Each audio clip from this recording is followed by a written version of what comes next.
ഇത് നമ്മളെ വീടാട്ടോ. നമ്മളെ വീടെന്ന് പറഞ്ഞാല് നമ്മളെ അപ്പൂപ്പന്റെ വീടാട്ടോ. ഇതിന്റെ താഴെ വീണ് അവിടെ വേഗം നമുക്ക് ആദ്യം ഒരു സംഭവം ഞാൻ കാണിച്ചിട്ടാ. വായ ഇതാട്ടോ ഞാൻ പറഞ്ഞ ആ സംഭവം കൊക്കോ മരാട്ടോ. അത്യാവശ്യം നല്ലോണം പഴുത്തതൊക്കെ ഉണ്ടായിരുന്നേ. ഇപ്പൊ ഒരു വിധമൊക്കെ ഉണങ്ങി ചുക്കായി പോയി. എന്താണെന്ന് തോന്നിയ കേൾക്കൊണ്ടിരിക്കത്തിട്ട് കിട്ടിയാ കിട്ടി, പോയാ പോയി. മരൊക്കെ പിടിച്ച് താഴെ വീഴട്ടാ. നല്ല രീതിയിൽ ഉണ്ടായിരുന്നു കേട്ടോ. ഇപ്പത്തെ മൊത്തത്തിൽ ഉണങ്ങി ഒരു പരിവായി. താത്തപ്പോ ഇതിന്റെ അവസ്ഥ. എന്നാലും കിട്ടി, ഒന്ന് കിട്ടി, മതി പറഞ്ഞു. നമുക്കിത് പൊട്ടിച്ചോക്കാം. ഇത് പണ്ട് തുറലാട്ടോ, ഇപ്പൊ ഉപയോഗിക്കുന്നൊന്നുമില്ല. അതുകൊണ്ട് ഈ അവസ്ഥയിലിരിക്കണേ.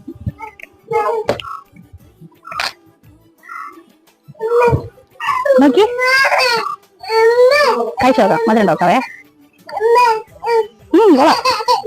കഴിച്ചോ. കൊള്ളാടാ.